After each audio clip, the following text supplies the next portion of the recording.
লায়লার বিরুদ্ধে যে এলিগেশন তুলেছে সম্পূর্ণ মিথ্যা এলিগেশন। লায়লার ক্যারেক্টার যদি খারাপ হইতো মামুনের মতো ছোট লোক বস্তিতে থাকা একটা ছেলেকে তুলে এনে সে দেখতো না। বাংলাদেশে সুন্দর ছেলের অভাব নাই, আপনারা জানেন বাংলাদেশে সুন্দর ছেলের অভাব নাই।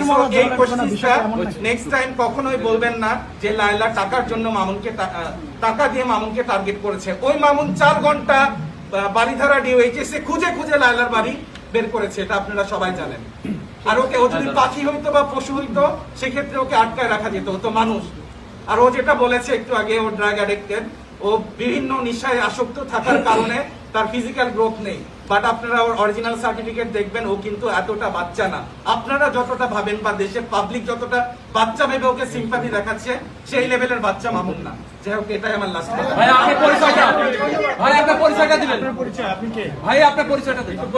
ভাই আপনার পরিচয়টা ভাই প্লিজ। আমি হচ্ছে এখন স্টিল লায়লার ভাই, এন্ড হচ্ছে ছিল আমার ভাবি ছিল। ও আমাকে ভাবি ডাকতো, সবসময় ভাবি ডাকতো। আমি বললাম ভাবি ডাকতো না, এত খারাপ লাগে ভাবি ডাকতো।